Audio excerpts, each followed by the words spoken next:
नवरात्रि की 9 जादुई कन्याएं। भीमपुर नाम के छोटे से गांव में नीलिमा अपनी बेटी नैना के साथ रहा करती थी।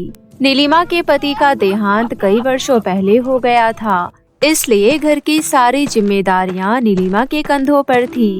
वो दर्जी का काम करके अपने घर का खर्च चलाती थी और अपनी बेटी नैना को स्कूल भी भेजती थी। परंतु दर्जी के काम से नीलिमा को बहुत ही कम पैसे मिलते थे और कई बार तो बहुत सारे ग्राहक लंबे समय तक उधार भी कर देते थे, जिस वजह से कई बार नीलिमा की आर्थिक स्थिति बिगड़ जाती थी। ऐसे ही समय गुजर रहा था। फिर एक दिन जब दोनों माँ बेटी खाना खा रही होती है, तभी नैना नीलिमा से कहती है, माँ, दुर्गा माँ की नवरात्रि आने वाली है। आप इस बार भी पूरे 9 व्रत रखकर 9 कन्याओं को भोजन कराएंगी ना? पता नहीं बेटा, मेरी तो कुछ समझ में नहीं आ रहा। पिछली बार तो किसी तरह कुछ पैसे आ गए थे, लेकिन इस बार तो बिल्कुल भी पैसे नहीं है। मैं लगातार 9 दिनों तक भोग कैसे बनाऊंगी और फिर कन्या पूजन वाले दिन 9 कन्याओं का खाना कैसे खिलाऊंगी? मेरी तो कुछ समझ में नहीं आ रहा। माँ, आप दुर्गा माँ की इतनी बड़ी भक्त हैं और आप पैसों की चिंता कर रही हैं। आप बिल्कुल निश्चिंत हो जाइए। दुर्गा माँ अपने भक्तों का ध्यान सदैव रखती है।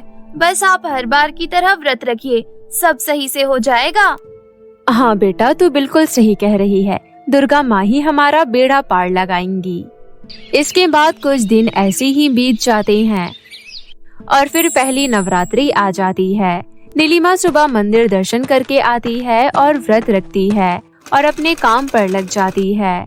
परंतु उसके मन में अभी भी यही विचार चल रहा होता है कि शाम को भोग कैसे बनाया जाएगा, क्योंकि उसके पास ना तो बिल्कुल भी पैसे थे और ना ही राशन। फिर जब नैना स्कूल से घर आती है तो अपनी माँ को परेशान देखती है और पूछती है, क्या हुआ माँ, आप इतना परेशान क्यों हो? बेटा, मुझे समझ नहीं आ रहा है कि आज मैं देवी माँ का भोग कैसे बनाऊं। ना तो भोग बनाने के लिए कोई राशन है और ना ही मेरे पास पैसे है। अपनी माँ की ये बात सुनकर नैना अपना स्कूल बैग खोलती है और उसमें कुछ ढूंढने लग जाती है और फिर अपने बैग में से कुछ पैसे निकालकर अपनी माँ के हाथ में देते हुए कहती है, माँ, ये कुछ पैसे हैं, इससे आप भोग बनाने का सामान खरीद कर ला सकती हैं। लेकिन बेटा, तेरे पास ये पैसे कहाँ से आए? माँ, आप मुझे कभी कभी जो थोड़े बहुत पैसे देती थी, मैं वो जोड़ कर रख लेती थी। ये वही पैसे हैं। नीलिमा अपनी बेटी का धन्यवाद करती है और फिर दुकान से जाकर भोग बनाने का सामान ले आती है और फिर भोग बनाना शुरू कर देती है।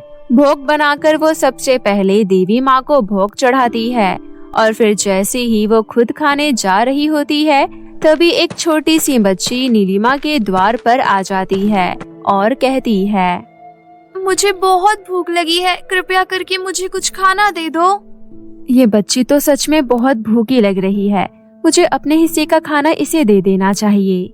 ऐसा सोचकर नीलिमा अपने हिस्से का भोग उस बच्ची को दे देती है और वो बच्ची उसे खाकर खुशी खुशी वहाँ से चली जाती है।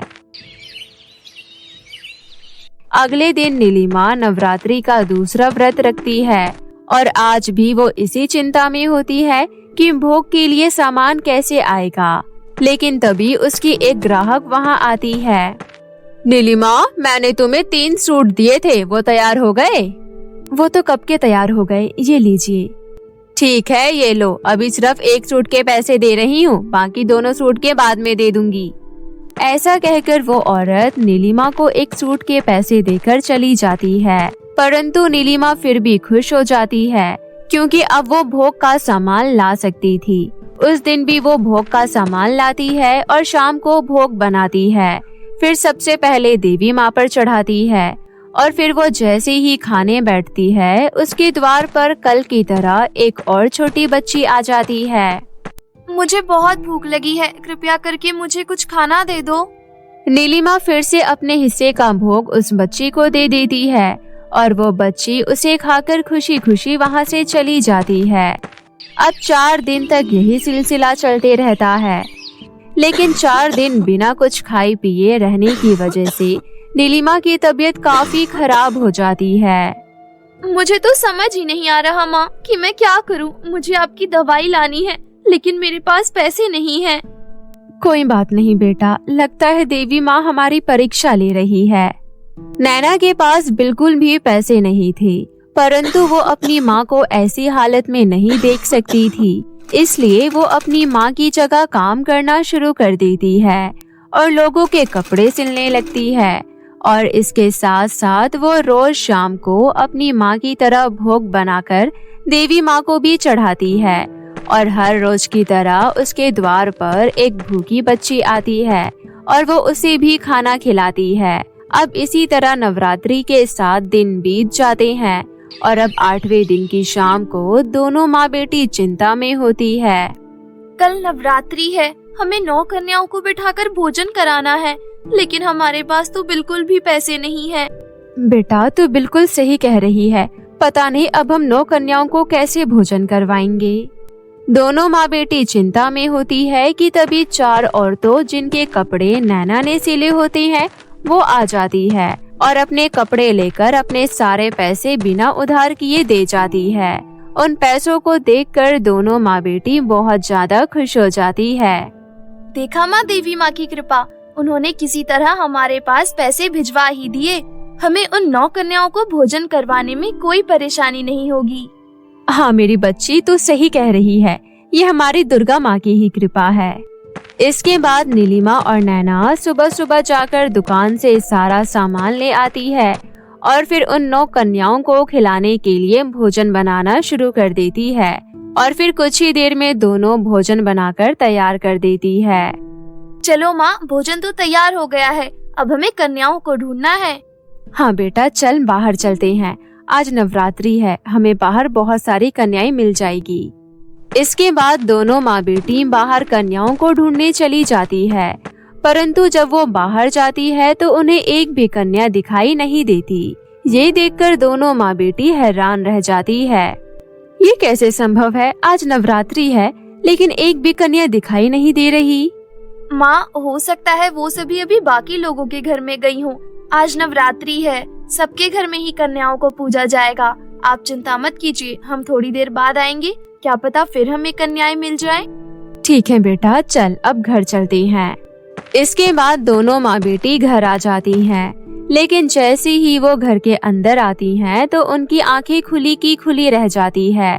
उनके सामने वही 9 कन्याएं कतार में बैठी होती है जो उनके घर नवरात्रि के 9 दिन आई थी। उन सभी कन्याओं ने बहुत ही खूबसूरत वस्त्र पहन रखे थे और सभी के माथे पर मैया की चुनरी बंधी हुई थी। उन्हें देखकर नीलिमा और नैना का मन खुश हो जाता है, लेकिन तभी उनकी नजर अपने मंदिर के पास जाती है जहाँ पर ढेर सारे सोने चांदी के सिक्के पड़े हुए थे और उनके साथ में ढेर सारे हीरे भी थे और एक जगह अलग से पैसों का ढेर लगा था। इतना ही नहीं, वहाँ पर कपड़ों का ढेर भी लगा था और वो भी कोई मामूली कपड़े नहीं बल्कि सोने हीरे जड़े हुए कपड़े। उन्हें देखकर तो दोनों माँ बेटी के होश उड़ जाते हैं। ये सब क्या है? लगता है माँ, देवी माँ ने आपकी तपस्या का वरदान दिया है। आपने उन्हें सच्चे मन से पूजा है, इसलिए उन्होंने आप पर अपनी कृपा बरसाई है। नैना इतना कहती ही है कि तभी वहाँ पर दुर्गा माँ प्रकट हो जाती है और कहती है, नैना बिल्कुल सही कह रही है और केवल नीलिमा तुमने नहीं बल्कि नैना ने भी मेरी बहुत सेवा की है। मैं तुम दोनों से ही बहुत प्रसन्न हूँ, इसलिए मैंने तुम दोनों को उपहार के रूप में ये सब सामान दिया है। अब तुम मेरी इन 9 कन्याओं को पूजो और इन्हें भोग लगाओ, ये तुम्हारा बेड़ा पार लगाएंगी और अब तुम्हें कभी भी गरीबी में जीवन नहीं बिताना पड़ेगा। तुम्हारा आगे का जीवन बहुत सुखमय होगा। ऐसा कहकर दुर्गा माँ वहाँ से अदृश्य हो जाती है। आज मेरी जिंदगी का सबसे अच्छा दिन है। आज मैंने मेरी आराध्या मेरी दुर्गा माँ के दर्शन कर लिए। अब मुझे और कुछ नहीं चाहिए। हे माँ, तू सच में महान है। इसके बाद दोनों माँ बेटी मिलकर उन 9 कन्याओं को भोजन कराते हैं और उन सभी के पैर छूकर उन्हें उपहार देकर विदा करते हैं। उस दिन के बाद से नीलिमा और नैना के जीवन में से सभी दुख के बादल छट जाते हैं। वो देवी माँ के द्वारा दिए गए उन सभी उपहारों की मदद से एक अच्छा जीवन बिताने लगते हैं।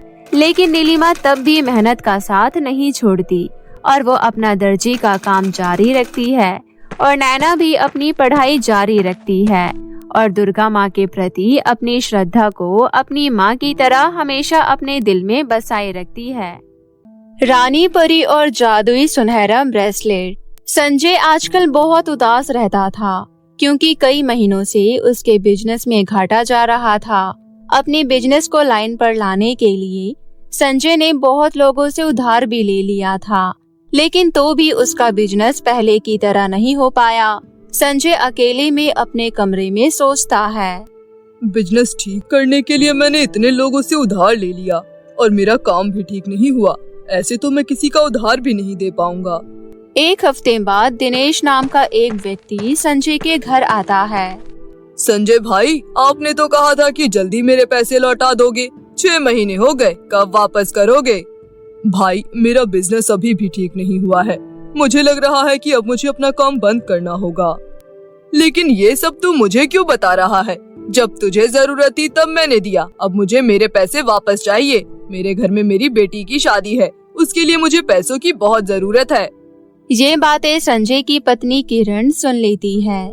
थोड़ी देर बाद दिनेश के जाने के बाद किरण संजय के पास आती है। आप इतना परेशान मत होइए। मुझे जो शादी में सोने के गहने मिले थे, मैं उन्हें बेचकर सारा उधार चुकता कर दूंगी। उन गहनों को बेचकर भी तुम सबका उधार चुकता नहीं कर पाओगी, क्योंकि मैंने बहुत से लोगों से पैसे लिए हैं।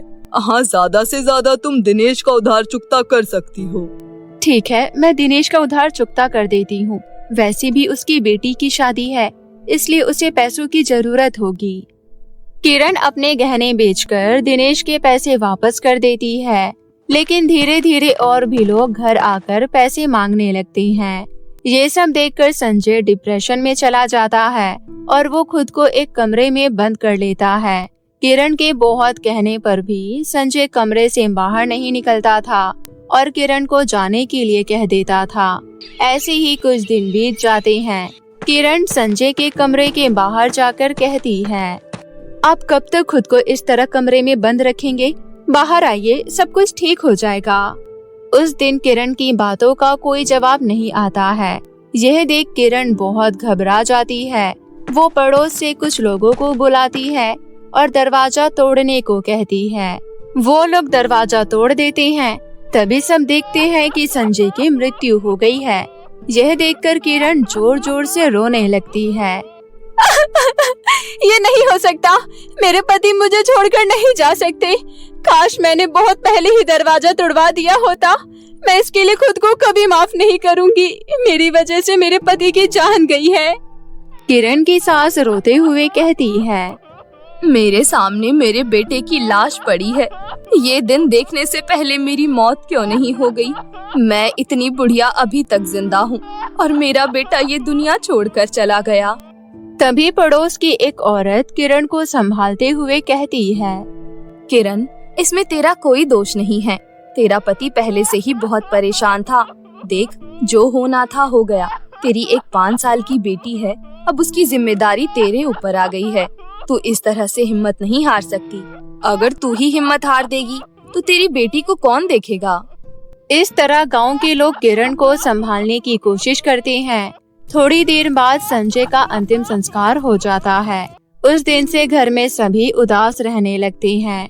संजय के जाने के बाद कोई भी अपने उधार पैसे वापस लेने नहीं आता है। 3 महीने बीत जाते हैं और कमला बहुत बीमार थी। कमला किरण को अपने पास बुलाती है और बोलती है, बेटी, मुझे लग रहा है कि अब मेरा जाने का समय आ गया है। तू अपना और अपनी बेटी का अच्छे से ख्याल रखियो। और हाँ, मैं तुझे एक बात बताना चाहती हूँ। नहीं माँ जी, अभी अभी मैंने अपने पति को खोया है। अब मैं आपको खोना नहीं चाहती हूँ। आप कहीं नहीं जाने वाली हो। आप जल्दी से ठीक हो जाओगी। मेरी बेटी। कमला पूरा बोल भी नहीं पाती और उसकी जान निकल जाती है। माँ, आंखें खोलो, आप हम दोनों को छोड़कर नहीं जा सकती हो। किरण और उसकी बेटी दिशा बहुत रोती है। थोड़ी देर बाद कमला का अंतिम संस्कार हो जाता है। कमला के जाने के बाद किरण और दिशा और भी ज्यादा उदास रहने लगते हैं। इसी तरह कुछ दिन बीत जाते हैं। किरण नौकरानी का काम शुरू कर देती है और घर का गुजारा करने लगती है। इस तरह 15 साल बीत जाते हैं और उसकी बेटी दिशा का ग्रेजुएशन भी हो जाता है।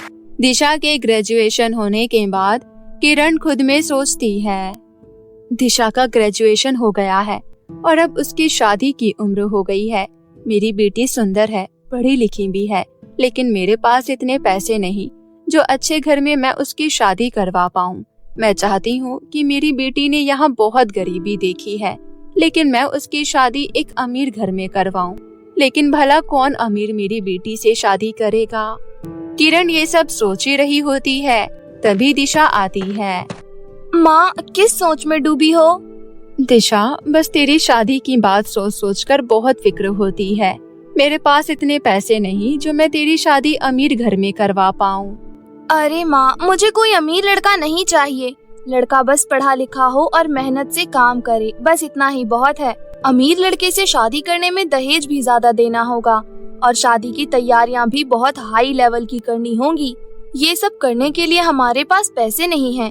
अगर किसी साधारण लड़के से मेरी शादी होगी तो वो इन सब की डिमांड नहीं करेगा। तेरे पापा इस दुनिया में नहीं है, लेकिन जब तू पैदा हुई थी उसी दिन तेरे पापा ने कहा था कि इसकी शादी हम बहुत धूमधाम से करेंगे। तेरे पापा की इच्छा मैं अधूरी नहीं रहने दूंगी। किरण दिशा से बातें कर रही होती है, तभी उसकी सहेली का फोन आता है और वो अपनी सहेली के घर चली जाती है। अपनी माँ के जाने के बाद दिशा सोचती है, ये माँ भी ना बिना बात की टेंशन लेती रहती हैं। अगले दिन किरण घर के कोने कोने की सफाई कर रही होती है, तभी उसे उसकी सास की पेटी मिलती है। अपनी सास की पेटी देख किरण की आंखों में आंसू आ जाते हैं। किरण पेटी खोलती है। उस पेटी में किरण को एक छोटी सी किताब मिलती है। किरण उस किताब को खोलती है। उस किताब में कुछ लिखा हुआ था। किरण उसे पढ़ती है। रानी परी, मुझे तुम्हारी जरूरत है, जल्दी यहाँ आओ। अरे, ये क्या लिखा है?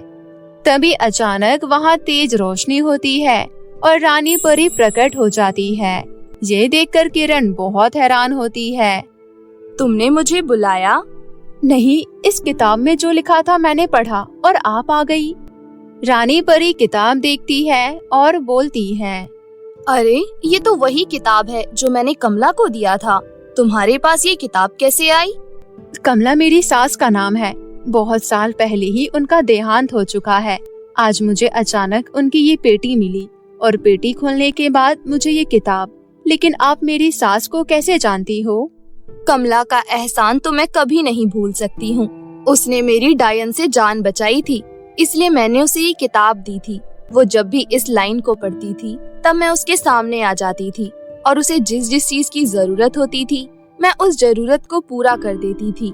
वैसे कमला के बेटे का खुद का बिजनेस था, उनके पास बहुत पैसे थे, लेकिन तुम तो बहुत गरीब लग रही हो। ये सुनकर किरण रोने लगती है और रानी परी को सारी बातें बताती है।